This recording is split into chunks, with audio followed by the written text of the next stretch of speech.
우리는 올해 성경이 계시하는 구속 역사를 따라서 말씀을 계속해서 나누었습니다.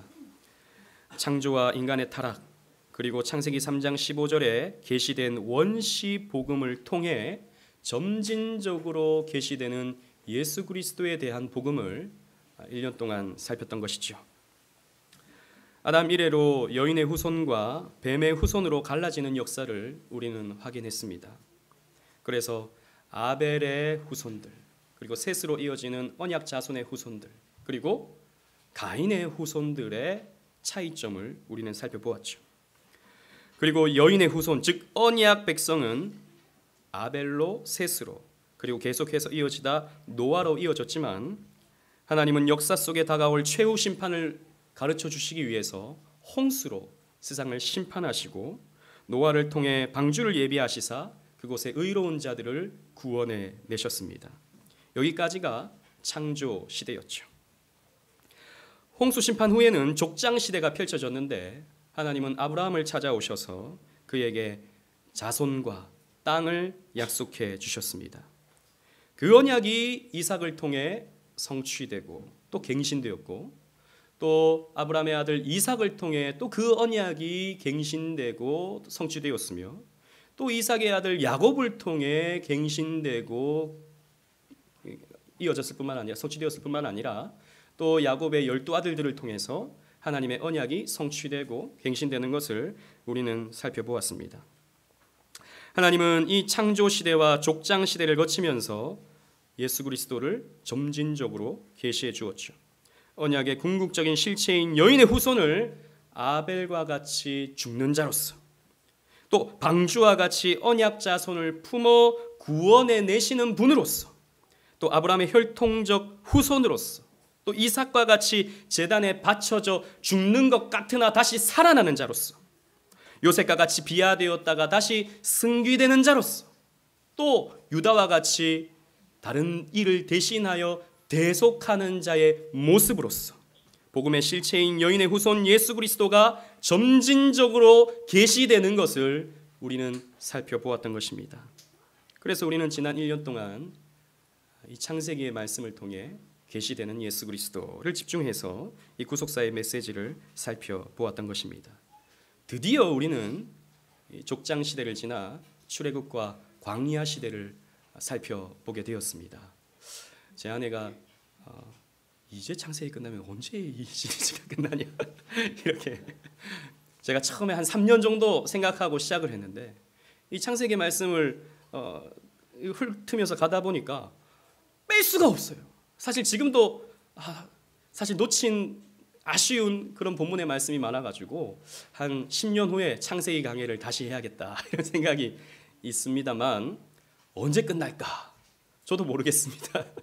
하나님이 인도하시는 대로 말씀을 전하겠지만, 그러나 창세기보다는 조금 더 요약적으로 이렇게 말씀을 전하게 될 것 같습니다. 처음에는 한 3년 정도 이 창조 시대부터 이 종말까지 쭉 훑으려고 했는데 한 5년 정도 걸리지 않을까 그런 생각이 있습니다. 여러분, 그러나 5년 동안 여러분들이 이 말씀을 꾸준히 듣다 보시면 성경의 구조와 성경이 담고 있는 이 메시지를 여러분들이 일목요연하게 볼 수 있는 그런 식견이 생기리라고 저는 생각합니다. 그래서 아주 유익한 시간이 이제 되지 않을까 생각은 하는데, 오늘부터 우리 출애굽기의 말씀을 살피면서 함께 여러분들과 은혜를 나누고자 합니다.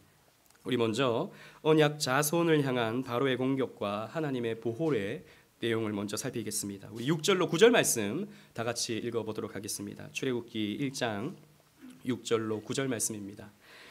시작. 요셉과 그의 모든 형제와 그 시대의 사람은 다 죽었고 이스라엘 자손은 생육하고 불어나 번성하고 매우 강하여 온 땅에 가득하게 되었더라. 요셉을 알지 못하는 새 왕이 일어나 애굽을 다스리더니 그가 그 백성에게 이르되 이 백성 이스라엘 자손이 우리보다 많고 강하도다. 아멘. 요셉이 죽은 지 약 350여 년 정도가 된 시점입니다. 이스라엘 자손은 애굽 땅에서 생육하고 번성하여 애굽 땅에 가득하게 되었다라고 본문이 말하고 있습니다. 하나님은 아브라함에게 내 자손이 하늘의 별과 같이 많게 될 것이다 라고 말씀해 주셨죠.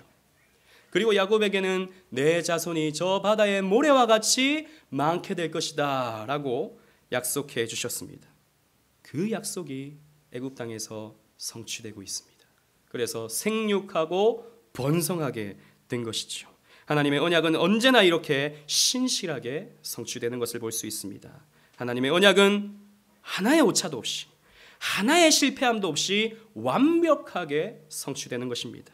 그런데 이제 애굽의 새로운 바로는 요셉을 알지 못합니다. 애굽의 역사 속에 위대했던 총리, 애굽을 가장 강력한 패권 국가가 되게 했던 이 요셉을 모르기가 쉽지 않았을 텐데, 죄가 바로의, 이 새로운 바로의 눈을 가리워서 또 귀를 멀게 해서 요셉을 알지 못합니다. 시편의 기자는 이러한 장면을 이렇게 묘사하고 있습니다. 시편 105편 23절로 25절 주부에 있는 말씀 다 같이 읽어보겠습니다. 시작.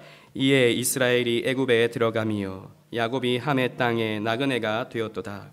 여호와께서 자기 백성을 크게 번성하게 하사 그의 대적들보다 강하게 하셨으며 또 그 대적들의 마음이 변하게 하여 그의 백성을 미워하게 하시며 그의 종들에게 교활하게 행하게 하셨도다. 아멘.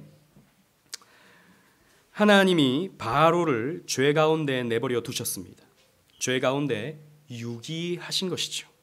그러자 바로는 사탄에게 충동되어서 사탄 편에 서게 되었습니다. 그래서 하나님과 하나님의 언약 자손을 미워하게 되었고 교활하게 행동하게 된 것이죠. 무엇보다 바로는 이렇게 빠르게 인구가 증가하는 이 히브리 민족들을 보면서 이러다가 이 히브리 민족이, 이스라엘 자손들이 반역을 하지 않을까 염려하기 시작했습니다. 그들의 강함이, 이스라엘의 강성함이 두렵게 느껴졌던 것입니다. 그래서 바로는 이스라엘 자손들을 핍박하기 시작하죠. 우리 10절로 11절 말씀 본문 다 같이 읽어보도록 하겠습니다. 10절 11절 시작. 자, 우리가 그들에게 대하여 지혜롭게 하자. 두렵건대 그들이 더 많게 되면 전쟁이 일어날 때에 우리 대적과 합하여 우리와 싸우고 이 땅에서 나갈까 하노라 하고 감독들을 그 위에 세우고 그들에게 무거운 짐을 지어 괴롭게 하여 그들에게 바로를 위하여 국고성 비돔과 람셋을 건축하게 하니라. 아멘. 바로는 감독들을 이스라엘 자손 위에 세우고 그들에게 노역을 시켰습니다. 고대 도시였던 이 비돔과 람셋을 건축하게 하는데 이 히브리 사람들을 노예로 삼게 된 것이죠. 하루 종일 고되고 힘든 일을 시키면 이스라엘의 민족성이 사라질 것이라고 생각했던 것입니다. 그리고 그들이 믿는 하나님에 대한 신앙심이 없어질 것이라고 생각했던 것이죠. 그리고 노역으로 삶을 괴롭게 하면 삶에 대한 애착이 없어지게 되어서 더 이상 자식을 낳지 않게 될 것이라고 생각했습니다. 그러나 결과는 달랐습니다. 바로의 예상과는 달랐던 것이죠. 12절 말씀 다 같이 한번 읽어보도록 하겠습니다. 12절 시작. 그러나 학대를 받을수록 더욱 번성하여 퍼져나가니 애굽 사람이 이스라엘 자손으로 말미암아 근심하여. 아멘. 이스라엘 자손들은 바로가 학대를 하면 할수록, 핍박을 하면 할수록 번성하여 퍼져나갔습니다. 그러니 바로와 애굽 사람들은 더 근심할 수밖에 없었던 것이죠. 그러자 바로는 더 악한 방법으로 이스라엘 자손들을 핍박하기로 했습니다. 여러분 본문 15절 16절을 보십시오. 제가 읽어보겠습니다. 애굽 왕이 히브리 산파 십부라라 하는 사람과 부하라 하는 사람에게 말하여 이르되 너희는 히브리 여인을 위하여 해산을 도울 때에 그 자리를 살펴서 아들이거든 그를 죽이고 딸이거든 살려두라.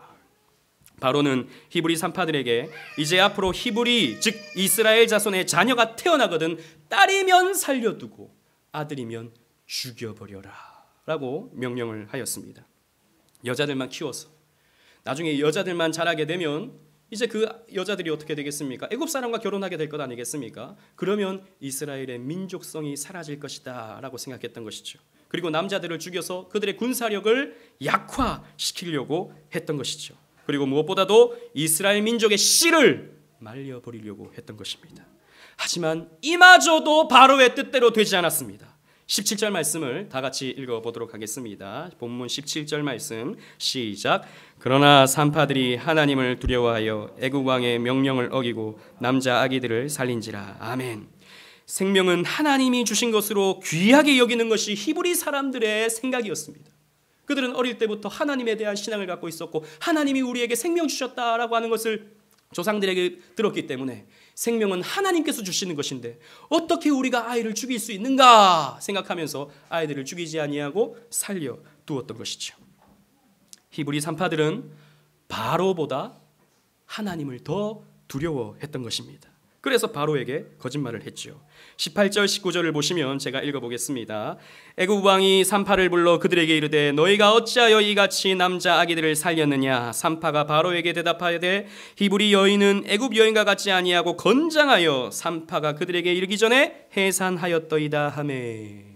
히브리 여인들은 얼마나 건강한지 아이를 낳는다는 소식을 듣고 산파가 가기 전에 아이를 숨풍 낳아가지고 이미 아이를 숨기고 이 아이를 키우고 숨겨놓고 있더라는 것이죠. 그러니까 우리가 어찌할 수가 없다라고 하는 거짓말을 바로에게 했습니다. 어리석은 바로는 히브리 산파들에게 속아 넘어갑니다. 그러자 바로는 더 강팍하게 되어서 한 번 더 산파들에게 악한 명령을 내립니다. 22절 말씀을 보시면 22절 그러므로 바로가 그의 모든 백성에게 명령하여 이르되 아들이 태어나거든 너희는 그를 나일강에 던지고 딸이거든 살려두라 하였더라. 아들이 태어나면 나일강에 던져버리라는 잔혹한 명령을 바로는 내리고 있는 것이죠. 그러나 이 잔혹한 명령이 내려진 때에 우리가 잘 알듯이 하나님은 이스라엘 자손의 지도자를 이 아이들을 죽이려고 하는 이 나일강에서 살아나게 하시오. 이 나일강을 둥둥 떠다니면서 결국 애굽의 공주에게로 가게 만들고 애굽의 공주는 그 아이를 보니까 너무 사랑스러워서 이 아이를 내가 아들로 삼아야겠다라고 생각하게 되죠. 그리고 결국 애굽의 왕자로서 히브리 민족의 지도자, 이스라엘 자손의 지도자가 바로의 왕궁에서 자라게 됩니다. 우리 2장 10절 말씀, 출애굽기 2장 10절 말씀을 다 같이 한번 읽어보겠습니다. 2장 10절 말씀 시작. 그 아기가 자라매 바로의 딸에게로 데려가니 그가 그의 아들이 되니라. 그가 그의 이름을 모세라 하여 이르되 이는 내가 그를 물에서 건져내었음이라 하였더라. 아멘. 그 아기가 자라매, 그 언약의 자손이 자라매, 그 언약 자손의 지도자가 자라매. 어디서 자랍니까? 바로의 집에서. 여러분들은 이 장면들에서 하나님의 유머가 보이십니까? 사탄에게 격동된 바로가 언약 자손을 공격할 때마다 바로를 비웃으시면서 응수하시는, 그래서 언약 자손을 유머 있게 보호하시는 하나님의 손길이 여러분들 보이십니까?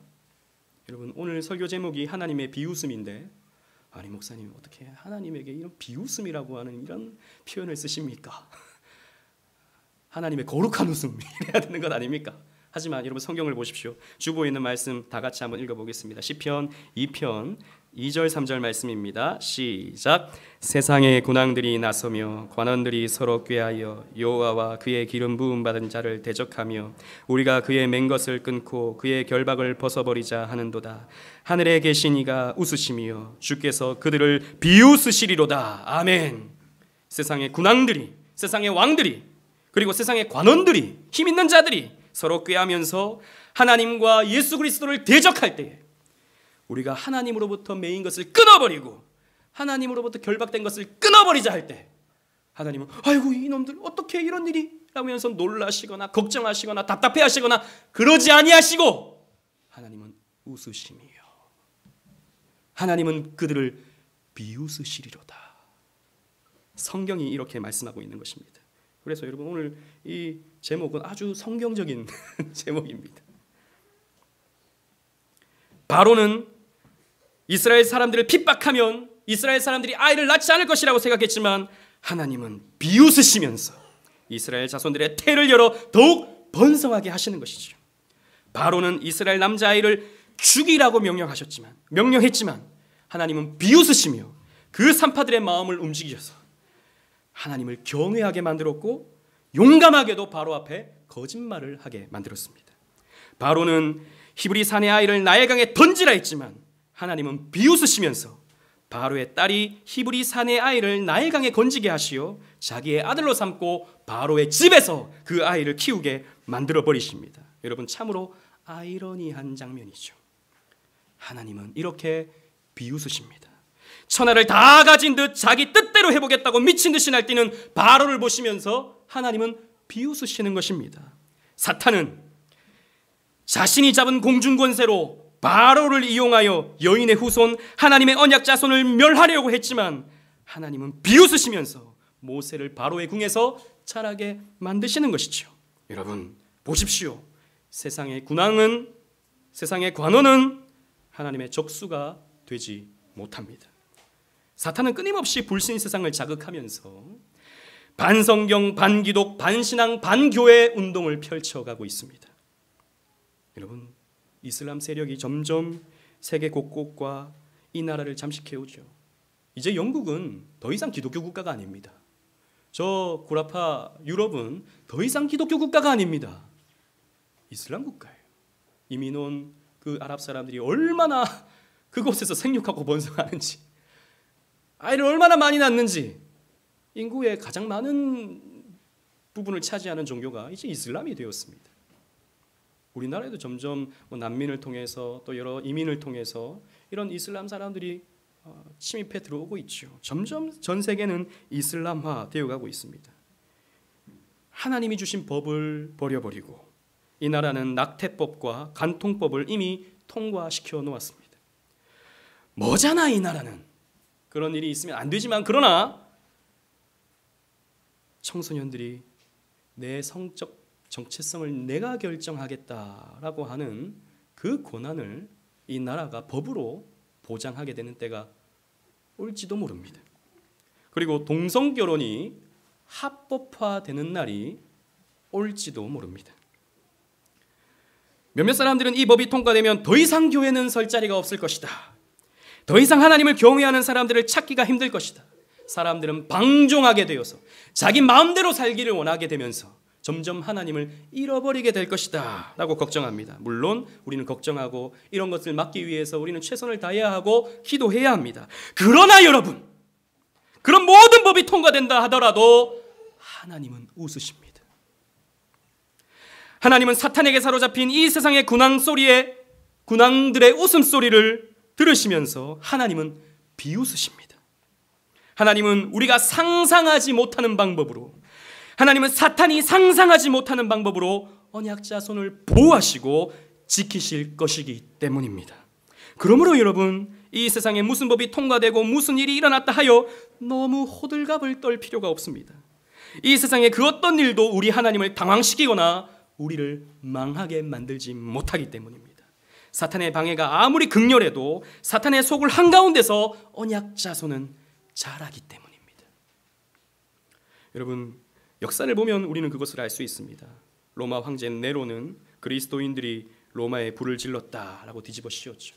자기의 그 정책적 실패를 좀 만회하기 위해서 그 표적을 그리스도인들에게 돌려버렸습니다. 그래서 그리스도인들이 로마에 불을 질렀다라고 거짓 누명을 뒤집어 씌웠죠.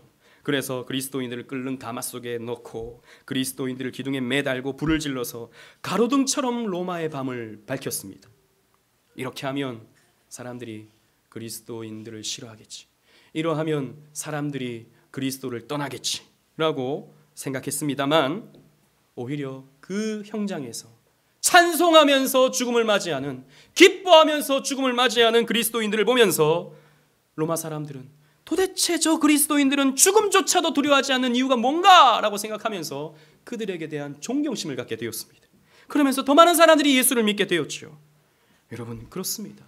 역사가 항상 그러했습니다. 순교의 피가 흐르면 흘릴수록, 순교의 피가 번지면 번져갈수록 그리스도 앞으로 나오는 사람들은 더 많아지게 되더라는 것이죠. 이 세상의 교회를 핍박하면 핍박할수록, 이 마귀가 이 세상을 흔들어 놓으면 흔들어 놓을수록 여러분, 알곡들은 모입니다. 알곡들은 모여요. 이 세상이 혼란스러울수록 알곡들은 모입니다. 여러분, 점점 악해져 가죠. 점점 여러분 하나님이 구별하시는 것입니다. 이 세상을 흔들면서 구별하시는 것입니다. 알곡이 어디 있는가? 그래서 쭉정이는 날아가는 거예요. 거짓 교회들은 날아가는 겁니다. 거짓 그리스도인은 날아가는 겁니다. 그러나 흔들면 흔들수록 알곡은 모이게 되어 있는 거예요. 하나님은 그러한 방법으로 이 세상을 운영해 나가시는 겁니다. 두려워할 필요가 없어요. 걱정할 필요가 없어요. 기도는 해야 되지만 호들갑 떨 필요가 없는 것입니다. 하나님은 세상 군왕들의 꾀를, 그들의 행적을, 그들의 악함을 비웃으시기 때문입니다. 그런데 이 장면이 예수 그리스도를 향한 사탄의 공격과 하나님의 보호와 묘하게 오버랩된다는 것을 우리는 살펴볼 수 있습니다. 여러분, 사실 오늘 본문 이야기는 이로부터 약 1400년 후에 일어날 일에 대한 예고편과 같습니다. 여러분, 사탄은 인간의 타락 이후로 계속해서 여인의 후손, 즉 예수 그리스도의 탄생을 막기 위하여 전 역사 속에서 필사적이었습니다. 그래서 요한계시록은 그 사탄의 모습을 이렇게 묘사하고 있죠. 계시록 12장 4절 주보에 있는 말씀입니다. 다 같이 읽어보도록 하겠습니다. 시작. 그 꼬리가 하늘의 별 3분의 1을 끌어다가 땅에 던지더라. 용이 해산하려는 여자 앞에서 그가 해산하면 그 아이를 삼키고자 하더니. 아멘. 여러분, 이것은 전 역사를 살피고 있는 요한계시록의 내용입니다. 역사 속에서 항상 이 용은, 마귀는, 사탄은 그 해산하는 여인의 아들을 집어삼키기 위해서 혈안이 되었던 것이죠. 그래서 여러분, 성경 역사를 보면 항상 이 가인의 후손들은 늘 여인의 후손을 막기 위하여서 공격하고 또 공격합니다. 예수님이 탄생하신 후에도 필사적이었습니다. 그러나 또 마찬가지로 하나님은 웃으시며 여인의 후손을 지키시는 장면이 나오죠. 마태복음 2장 13절 말씀입니다. 주보에 있는 말씀 다 같이 한번 읽어보도록 하겠습니다. 시작.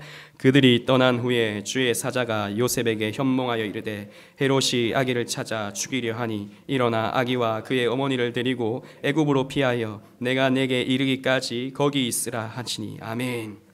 동방박사들이 큰 별을 보고 왕이 났다라고 생각하고 그 왕에게 경배하러 길을 떠났습니다. 떠나는 길에 헤롯 왕을 만나게 되었죠. 왜 왔느냐? 그랬더니 큰 별을 보니 왕이 태어났습니다 라고 전해주었습니다. 그러자 헤롯이 담담한 척하면서 그 왕이 어디서 났느냐? 그러면 나중에 돌아오는 길에 어디서 났는지 알려줘라. 내가 가서 그에게도 경배하겠다 라고 말했죠. 그러나 이 헤롯 왕의 속셈은 무엇이었습니까? 내가 지금 유다의 왕인데 왕이 또 태어나 그 아기를 죽여야겠다라고 생각했던 것입니다. 그래서 하나님은 동방박사들에게 헤롯에게로 가지 말라라고 말씀하셨죠. 그래서 헤롯에게로 가지 않았습니다. 그러자 헤롯은 그 아이를 찾을 수 없어서 그 베들레헴과 그 주변 지역에 태어난 2살 아래의 남자아이를 다 죽이라 했습니다. 마치 바로처럼 아기들을 다 죽이라고 했죠. 바로처럼 말입니다. 그런데 요셉에게 천사가 나타났습니다. 천사가 나타나서 저곳으로 가지 말고 애굽으로 가서 피해 있으라라고 하는 말씀을 전해 주었습니다. 애굽으로 피하여 내가 내게 이르기까지 거기 있으라라고 했습니다. 그래서 예수님은 애굽으로 내려가 거기에서 잠시 자라신 것입니다. 여러분 보십시오. 애굽이라고 하는 장소는 언약 자손의 지도자인 모세가 자라나는 장소였습니다. 또 마찬가지로 언약 자손의 지도자이신 예수 그리스도가 1400년 후에 그곳에서 잠시지만 자라시게 되는 장소로 애굽 땅이 사용되는 겁니다. 아이를 죽이려고 하는 바로, 아이를 죽이려고 하는 헤롯, 아이를 보호하는 애굽, 이것이 묘하게 오버랩되고 있다는 것이죠. 여러분, 성경은 우연이 없습니다. 성경은 이렇게 똑같은 장면을 반복하면서 우리에게 무슨 메시지를 주는지를 명확하게 가르쳐 주는 거예요. 즉, 이 출애굽기의 이 1장 장면은 예수 그리스도의 탄생과 예수 그리스도의 지도자 되심과 예수 그리스도의 메시아 되심을 오롯이 드러내주는 예고편이다라는 것입니다. 그리고 바로가 히브리 산파에게 속았듯이 이번에 헤롯은 동방박사들에게 속고 말았습니다. 여러분, 철학자 헤겔은 우리는 역사를 통해 아무것도 배우지 못한다는 것을 배운다라고 하는 명언을 남겼습니다. 여러분, 우리 역사를 공부합니다. 역사는 현재의 거울이다. 그리고 미래의 나침반이다라고 하면서 우리는 역사를 배우죠. 물론 여러분, 역사를 배우면 우리는 지혜를 얻습니다. 그러나 우리의 역사는 무엇을 가르쳐 줍니까? 그렇게 역사를 배워도 똑같은 실수를 반복하는 것이 바로 인생이다. 그리고 인류의 역사다라고 하는 것을 우리는 또 살펴볼 수 있습니다.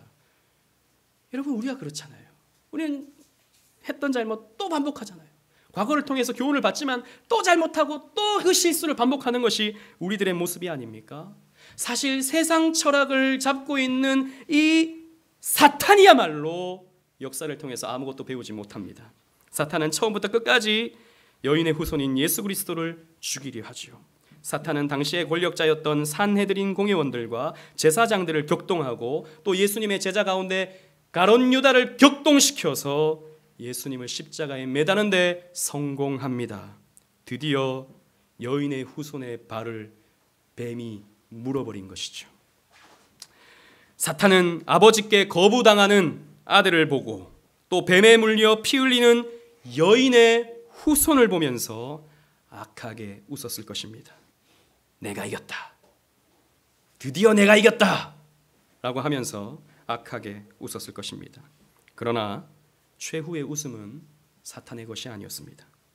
사탄이 이겼다고 생각했을 때에 십자가에 달리신 예수 그리스도는 그 십자가에서 하나님의 공의를 만족시켜버렸습니다. 그리고 선택받은 모든 백성들의 죄를 십자가에서 도말해버리셨습니다. 그리고 다 이루었다. 테텔레스타이. 구약의 모든 예언을 내가 다 성취했다. 너희의 죄값을 다 치루었다. 너희의 속전을 내가 다 갚았다. 라고 말씀해 버리셨습니다. 그리고 그 언약 백성들의 그 죄값을 십자가 화목제사로 다 갚아버리심으로 말미암아 그 물어버린 뱀의 머리를 깨뜨려 버리셨습니다. 그 뱀의 머리를 부셔뜨려 버렸습니다. 상하게 만들어 버린 것이죠. 그래서 사도 바울은 이렇게 말하고 있습니다. 골로새서 2장 15절 말씀, 주보에 있는 말씀 다 같이 읽어보겠습니다. 시작. 통치자들과 권세자들을 무력하여 드러내어 구경거리로 삼으시고 십자가로 그들을 이기셨느니라. 아멘. 통치자들, 세상 통치자들, 그 예수님을 못 박았던 그 세상 통치자들, 그리고 예수님을 반대했던 세상 권세자들, 그들을 오히려 구경거리로 삼으시고 그 앞에서 십자가로 그들을 이겨버리신 것입니다. 비웃으시면서 하나님은 그 아들의 죽음을 언약 백성들의 죄를 씻는 도구로 사용하심으로 사탄을 조롱하시고 결국 웃으셨던 것입니다. 사랑하는 오직은혜 교회 성도 여러분, 우리가 살아가는 이 세상은 참으로 웃기가 어려운 세상인 것 같습니다. 신문을 보십시오. 뉴스를 보십시오. 도배되는 기사들은 언제나 우리를 심각하게 만들 뿐입니다. 저는 뉴스를 보면 언제나 스트레스를 받습니다. 답답합니다. 세상 돌아가는 것 보면 마음이 참 무겁습니다. 실제 우리의 삶에도 여러분, 우리가 예수를 믿지만 실망과 상처가 가득합니다. 한 주를 살다 보면 우리는 사람들과 삐걱하게 되고 갈등하게 되고 또 여러 가지 문제들로 인해서 우리는 신음하게 됩니다. 그래서 우리는 참 웃기가 어려운 세상을 살고 있는 것 같아요. 그래서 우리는 TV 개그 프로그램을 보면서, 연애 프로그램을 보면서 위로를 받죠.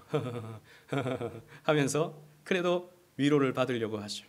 그러니까 이 마음을 드라마로 위로받고 이 TV 연애 프로그램으로 위로받으려고 하는 참으로 참 안타까운 신세가 되었습니다. 그러나 여러분, 우리는요, 하나님을 믿습니다. 우리가 믿는 하나님은 유머의 하나님이십니다. 하늘에 계신 자가 웃으심이에요. 우리 하나님은 웃으시는 하나님이십니다. 아무리 사탄이, 그리고 그 사탄에게 붙잡힌 세상의 군왕들이 하나님을 대적해도 하나님이 이루시는 구속사를 요만큼도 방해하지 못합니다. 하나님의 계획을 요만큼도 꺾지 못합니다. 오히려 그들의 꾀에 빠져서 실패에 허덕이고 하나님은 언제나 승리하시는 것이죠. 그래서 하나님은 언제나 웃으시는 하나님이십니다. 여러분, 우리 하나님이 웃으신다면 자녀된 우리도 웃어야 되지 않겠습니까? 하늘의 하나님이 웃으신다면 그의 형상을 가진, 그의 형상을 회복하는 우리도 웃어야 되지 않겠습니까? 그분의 승리가 결국 우리의 승리가 되기 때문입니다. 여러분 웃으십시오. 지금 표정을 보면 굉장히 심각하신데 굉장히 뭔가 집에 문제 있으십니까? 심각하신데 여러분 우리는 웃어야 됩니다. 왜냐하면 어떤 문제가 우리에게 닥쳐온다 하더라도, 어떤 어려움이 우리에게 닥쳐온다 하더라도, 어떤 위기가 우리의 삶에 닥쳐온다 하더라도 하나님은 그것을 선으로 바꾸셔서, 모든 것을 합력하여 선으로 바꾸셔서 우리의 구속의 유익이 되도록 만들어 버리시기 때문입니다. 고난도 아픔도 문제도 다 우리에게 있어서 유익으로 만들어 버리시기 때문입니다. 그러므로 우리는요 웃을 수 있는 것입니다. 이 믿음이 있다면 우리는 웃을 수 있는 것이죠. 세상이 아무리 우리를 흔들어 놓아도, 세상이 아무리 우리를 짓밟아도 언약 자손은 그러면 그럴수록 더욱 빛나게 되어 있습니다. 언약 자손들은 어려움을 당할수록, 세상이 아무리 짓밟을수록 더 구별되어서 결국 우리는 홍해를 가르는 영광을 보게 될 것입니다. 하늘의 웃음에 참여하시는 여러분들 되시기를 바랍니다. 하나님이 주시는 이 웃음으로 이 땅에서 즐거워하는 저와 여러분들 되시기를 주님 이름으로 축원합니다. 아멘.